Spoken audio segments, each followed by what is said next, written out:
Welcome back to the Deep Dive.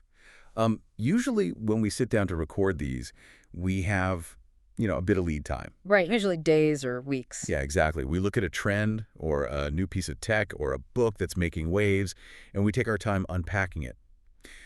But today's different. Very different. We are completely scrapping the schedule because we are living through a moment right now that is going to be taught in history classes 100 years from today. It really is one of those rare sort of where were you when moments. It feels like the ground has just completely shifted beneath our feet. Yeah.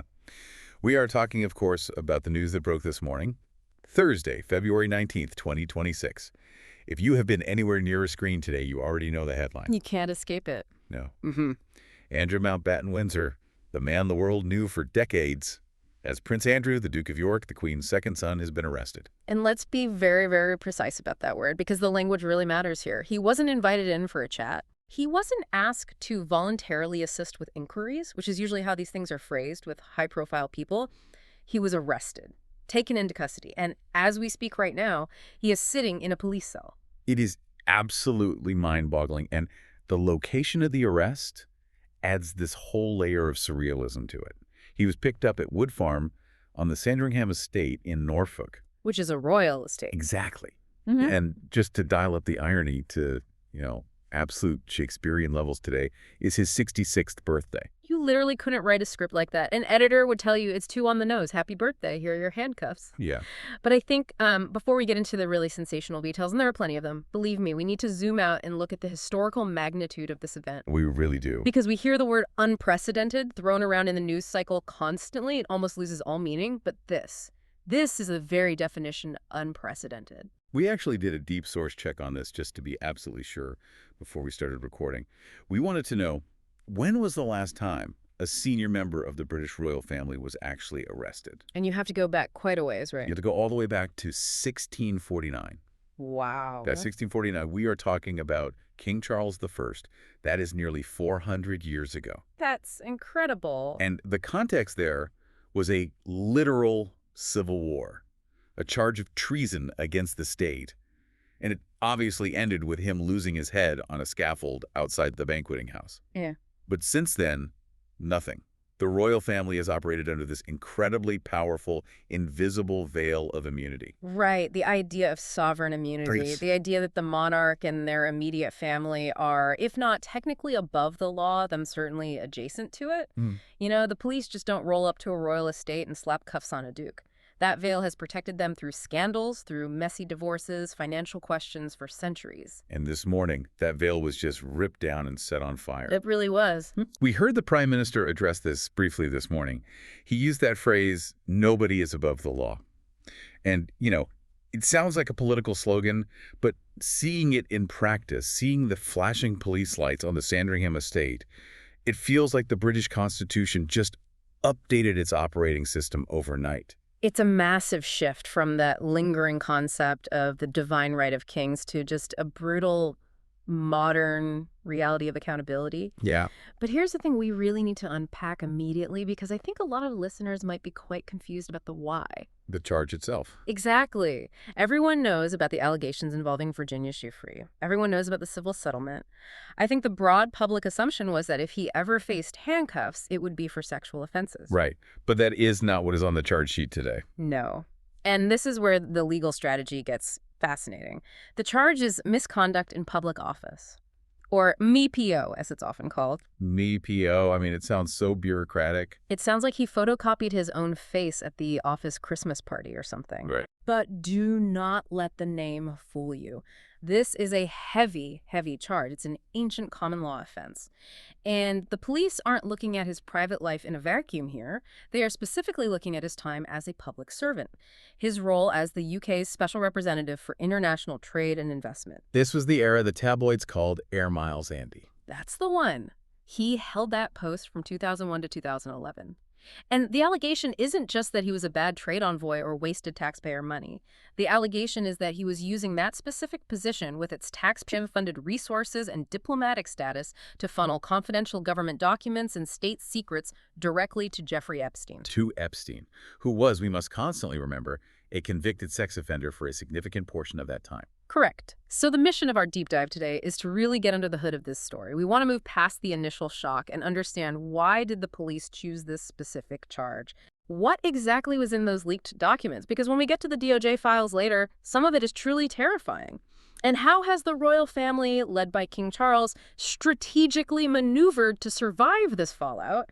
Because, make no mistake, the king is playing a very high-stakes game of institutional survival right now. Absolutely. So let's start with the arrest itself, the scene. I really want to visualize this. Walk us through the morning of February 19th. Okay, so picture the scene. It's roughly 8:00 a.m.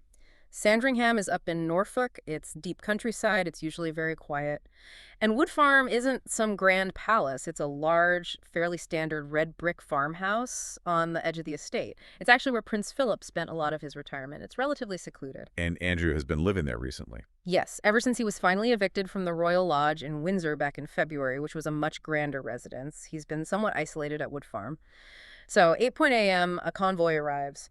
But it's not a fleet of marked squad cars with sirens wailing. It wouldn't be. No, it was 6 to 8 unmarked police vehicles. Total stealth mode. Very much so. These were plainclothes officers from Thames Valley Police. They executed the warrant immediately. There was no negotiation at the door. They went in, they secured the premises, and they arrested him. And while this is happening in Norfolk, there was simultaneous action happening back at his old place, right? The Royal Lodge in Berkshire. That's right. This was a highly coordinated strike. At the Royal Lodge, it was a very different scene. You had uniformed officers swarming the property. They were searching for documents, digital devices, hard drives, anything he might have left behind when he was evicted. But there was one specific detail our sources on the ground picked up that I found incredibly telling. Oh, what was that? A fine art transportation van was seen leaving the premises. A fine art van, like for moving expensive paintings. Exactly. Specialized, climate-controlled transport. Now, you have to ask yourself, why would the police need that during an arrest for misconduct in public office? To seize assets. It strongly implies asset seizure. Remember, my PO investigations very often revolve around corruption, the classic quid pro quo. I give you state secrets, you give me what? Money, gifts, fine art. If the police believe certain assets were purchased with the proceeds of crime or were literal gifts related to the corruption, they seize them as evidence. That is a striking image. The police literally taking the paintings off the walls of a royal residence. It suggests they are looking at a massive financial web, not just a behavioral one. Precisely. They are dismantling his life, piece by piece, ledger by ledger. So they have him in custody. And I think there's a cynical part of all of us knowing how the world works that thinks, okay, he's a royal. He's going to get taken to some VIP suite at the station. Maybe he gets a nice cup of Earl Grey and a comfortable leather sofa. I can tell you, based on statements from the Police Federation and our sources inside the station, that is absolutely not happening. The protocol here is strictly no special treatment. It is a massive point of pride for the police force right now to demonstrate total equality under the law. So describe the reality of where he is right now. He is being held in a standard custody suite cell. And if you've never seen one of those, they are grim. I can imagine. It's a concrete plinth with a very thin wipe-clean mattress, a stainless steel toilet in the corner, harsh fluorescent lighting that never really turns off, a heavy metal door with a small hatch. That is where the man who grew up in Buckingham Palace is sitting right now. Wow. And how long can they legally keep him there? Under UK law, the clock starts ticking the exact moment of arrest. They have 24 hours initially to either formally charge him or release him. But this is a complex case. Right, and for complex cases, and frankly, it doesn't get more complex than an alleged conspiracy involving state secrets, foreign nationals, and decades-old emails. They can go to a magistrate and request an extension. They can actually hold him for up to 96 hours before charging him. So theoretically, he could spend his entire 66th birthday weekend staring at a concrete wall. It is a very real possibility, and psychologically that must be devastating. This is a man who has quite literally never been told no in his entire life. Suddenly, he is stripped of all agency. He doesn't decide when he eats, when he sleeps, or who he talks to. Now, surely King Charles knew this was coming. You don't arrest the monarch's brother without a heads up to the palace. What has the king's reaction been? This is where we see that survival of the monarchy strategy really kicking into high gear. The king issued a statement almost immediately after the news broke. It was brief, it was highly formal, and it was surgical. Surgical is a good word for it. What did it actually say? Well, he expressed deepest concern, which provides the necessary human element, right? He's still a brother. Yeah. But then came the line that effectively sealed Andrew's fate. He said, and I quote, "Let me state clearly, the law must take its course." The law must take its course. It sounds so simple, but in royal speak, that is a complete severance. It is a guillotine. You have to contrast this with the era of his mother, Queen Elizabeth II. Her strategy largely was never complain, never explain, but also to fiercely encircle the family. Silence was the shield. The family was the fortress. Charles has realized that strategy is completely dead. It simply doesn't work in 2026. No, the public won't stand for it. Exactly. If he tries to protect Andrew now, if he tries to pull strings behind the scenes or offer shelter, he doesn't just sink Andrew, he sinks the entire institution. So he's actively sacrificing the brother to save the crown. He is. He's pivoting to a stance of total transparency and cooperation.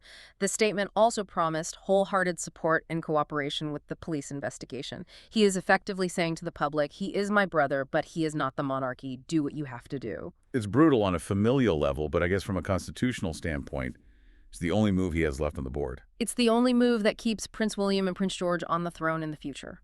It's a constitutional amputation to save the body. Let's move on and really unpack this specific charge. Misconduct in public office. You mentioned earlier as a common law offense. For those of you listening who didn't go to law school in the UK, what does that actually mean? So most crimes today are statutory. That means Parliament debated it, passed a law, wrote it down in a book, and said, don't do X, and if you do, the penalty is Y. Common law is different. It's based on centuries of judicial precedent. It's judge-made law evolving over time. MIPO is a very ancient offense dating back hundreds of years. It exists specifically to punish public officials who abuse the immense trust the public places in them. And the severity of this charge? The maximum sentence is life imprisonment. Life. Life.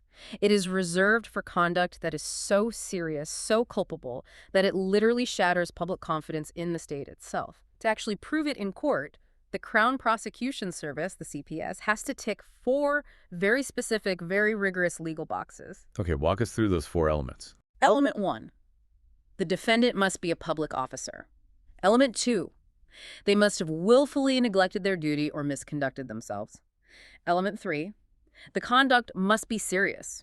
We're not talking about a minor administrative slip-up, but a profound abuse. And element 4, there must be no reasonable excuse or justification for what they did. Let's look closely at element 1, because I think this is where people get tripped up. Was Andrew actually a public officer?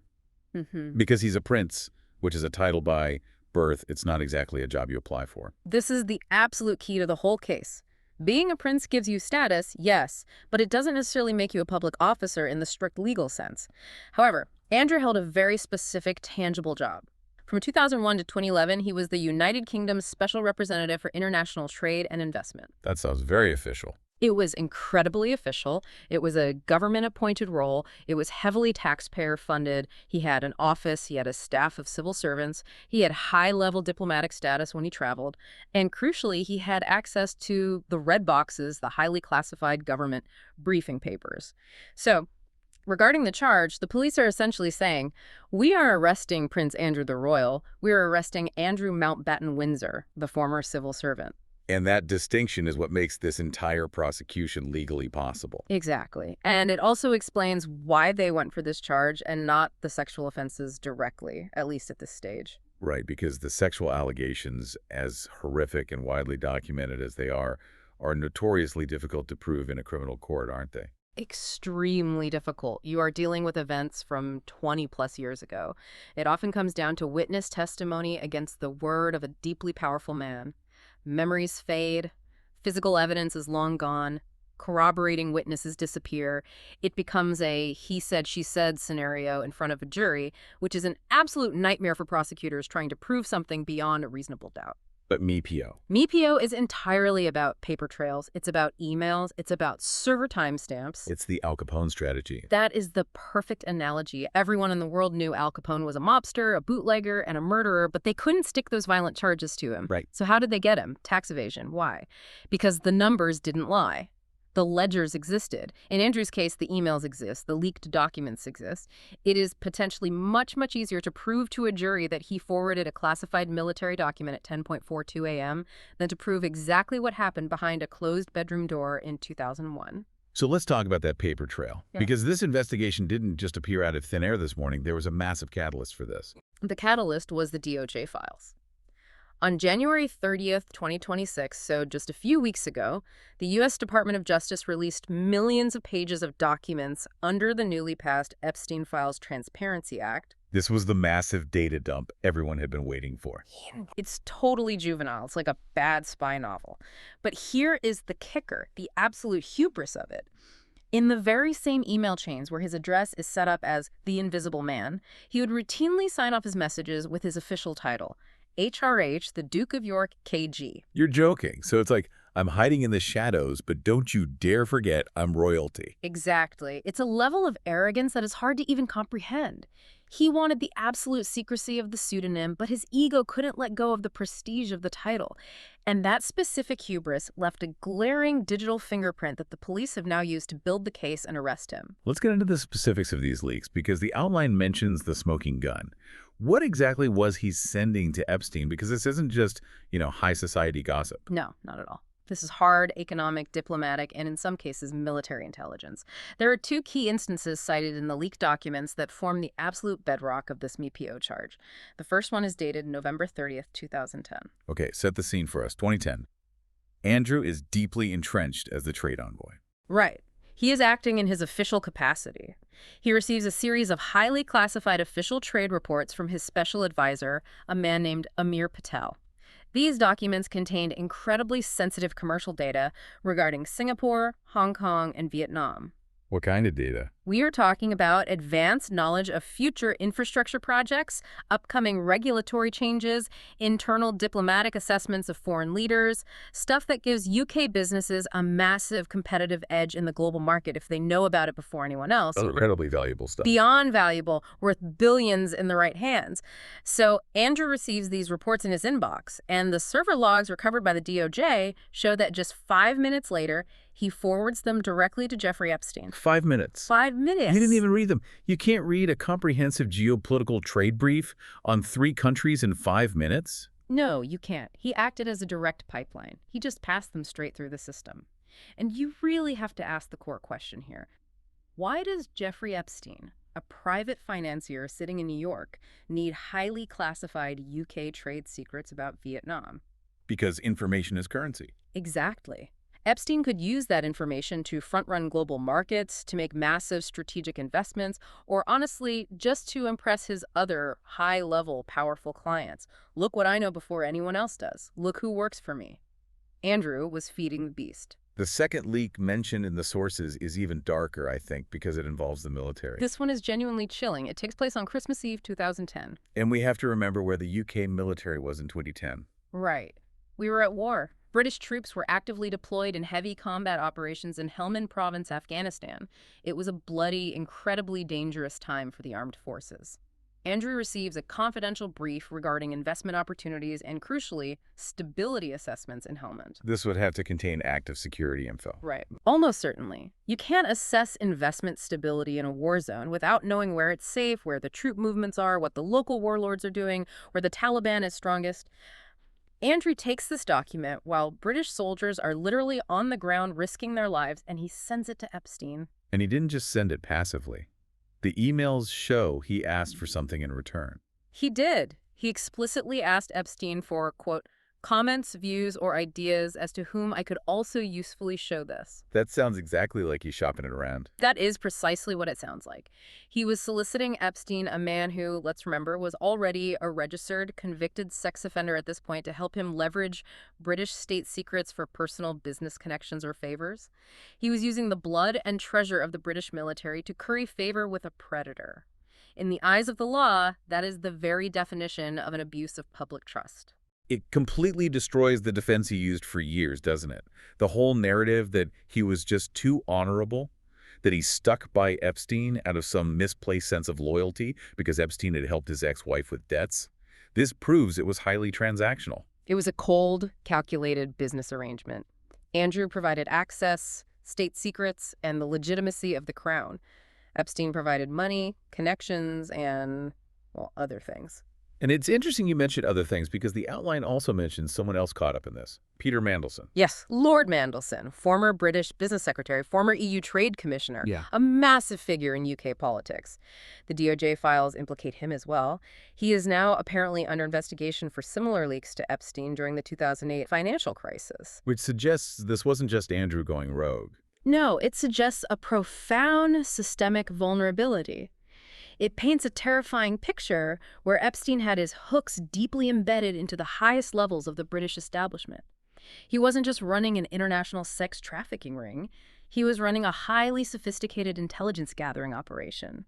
He was collecting compromising material and actively trading state information. Which brings us to the darkest, most tragic part of this entire web. Because we can talk about trade deals and server logs and emails all day, but we absolutely cannot have this conversation without talking about the victims. No, we can't. The outline points us to the Epstein web and the victims. We have to center this entire narrative on Virginia Giuffre. Without her immense bravery over the years, we simply aren't having this conversation today. The files would never have been pushed into the light.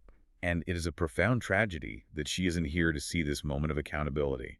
She died by suicide in April of 2025.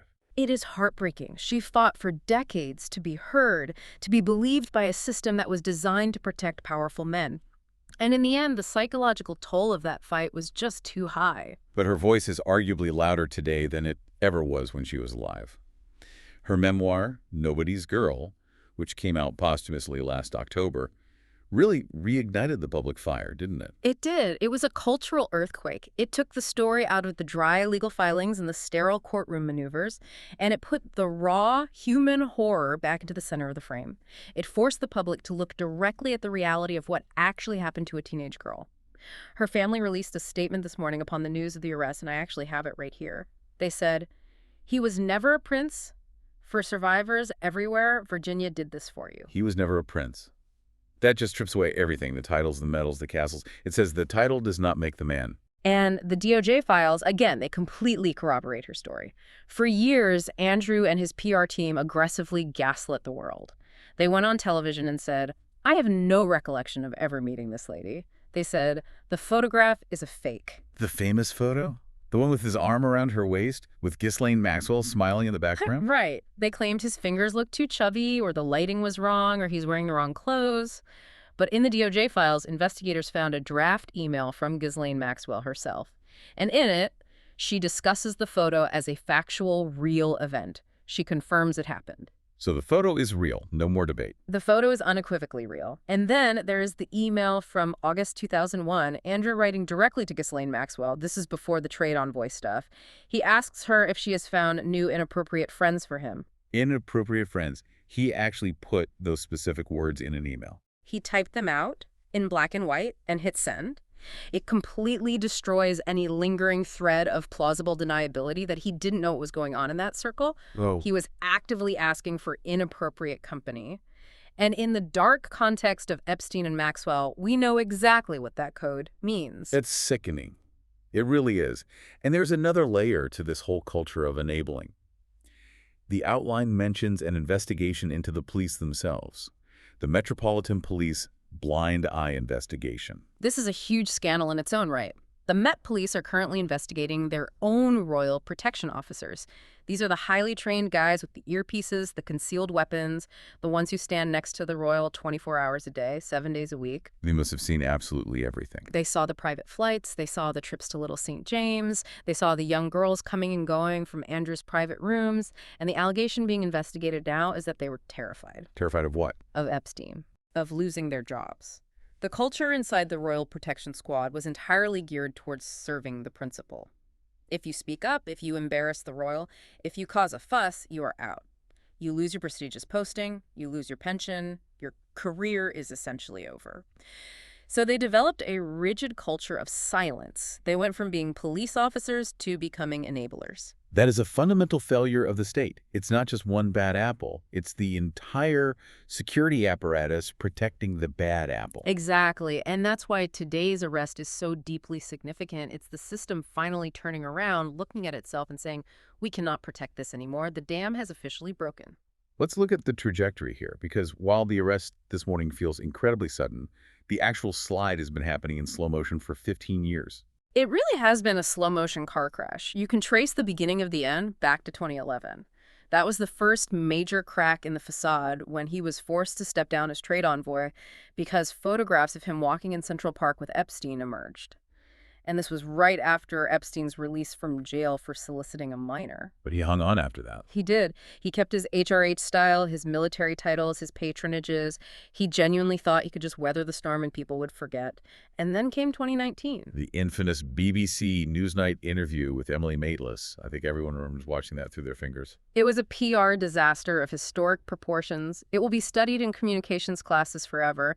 The bizarre Pizza Express alibi, the medically impossible claim that he couldn't sweat because of an adrenaline overdose in the Falklands War. Which medical experts debunked almost immediately, right? Within hours. But beyond the bizarre, unbelievable alibis, it was his overall attitude that was so shocking. He showed absolutely zero empathy for the victims.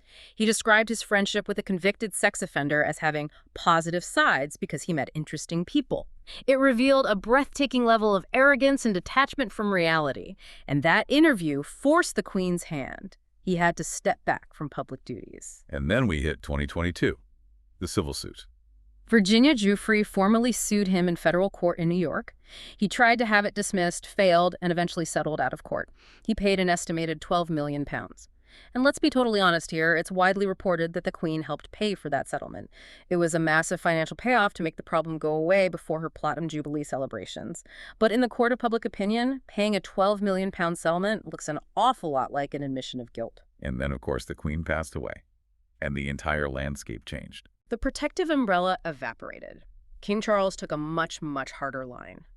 In October 2025, right after Virginia's memoir came out and the public outrage peaked again, Charles formally stripped him of the title Prince and Duke of York. He went from His Royal Highness to just Andrew Mountbatten-Windsor. And then the eviction we talked about earlier. Right. Kicked out of the 30-room Royal Lodge in February 2026, moved to the much smaller Wood Farm. Oh, and we should briefly mention the Yang Tengbo affair in 2024, because it really reinforces the prosecution's narrative of willful misconduct. What was the Yang Tengbo affair? So Andrew, even while disgraced, was found to be close confidants with a very wealthy man named Yang Tengbo. Andrew was trying to set up lucrative business deals with him. It turned out Tengbo was actually a Chinese intelligence asset who was subsequently barred from entering the UK by MI5. A literal spy. Yes. Yet another massive national security risk, and it reinforced this very specific narrative for the prosecutors. Andrew is broke, he is desperate to maintain his lavish lifestyle, and he is willing to open his door to anyone, sex offenders, foreign spies, con men, if they promise him money or relevance. He is a fundamentally compromised asset. So to tie it back to the charge, willful misconduct isn't just about forwarding one email in 2010. It's a demonstrated, decades-long pattern of behavior. Exactly. He repeatedly put his own financial interests and his own ego above the security of the country he was legally appointed to serve. That is the core of the MyPO case. So here we are, February 2026. He is sitting in a concrete cell. What are the broader implications of this? Because this isn't just about one man. No, this is a monumental constitutional shift. We are witnessing the real-time erosion of royal deference. For centuries, the unspoken social contract in the UK was that the royals were special. They were apart from us. By allowing the police onto the Sandringham Estate to arrest his own flesh and blood, King Charles is actively rewriting that contract. He is effectively modernizing the monarchy by force. He is saying that the institution of the crown matters infinitely more than the family itself. The monarchy only survives by adapting to the times. And in 2026, the public simply will not tolerate the idea of a royal who is above the law. If Charles had tried to block this arrest, or if the palace had tried to intervene with the Home Secretary, it could have triggered a constitutional crisis that might have ended the Windsor dynasty. By allowing it, he is trying to cauterize the wound and save the throne for William and George. So what happens next, procedurally? Where does this go in the next 48 hours? Well, right now, as we speak, he is being interviewed under caution by detectives. That means he has been read his rights, and anything he says can and will be used in evidence against him. His defense lawyers will be right there next to him, and these will be some of the most expensive, ruthless legal silks in London. They will almost certainly advise him to say no comment to absolutely every single question. Can he get bail?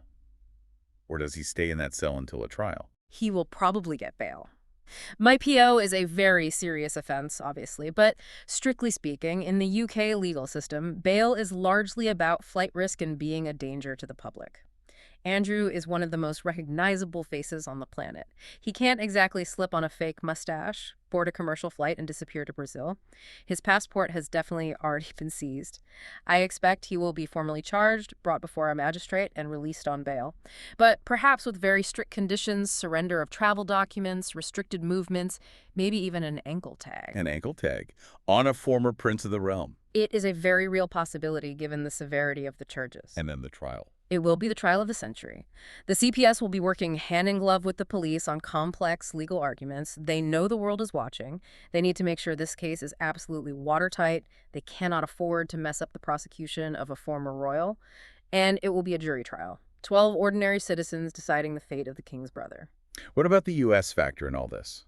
Because the DOJ leaked the files. Do they want to extradite him? They definitely want to talk to him. There has been immense sustained pressure from U.S. victims and from Congress for Andrew to testify under oath about Epstein's network. But legally speaking, the UK criminal case takes precedence because he's a British citizen who allegedly committed crimes on British soil while serving as a British official. If he's charged here, he won't be extradited to America anytime soon. However, the evidence sharing is the key part. The FBI and Thames Valley Police are clearly talking and sharing data.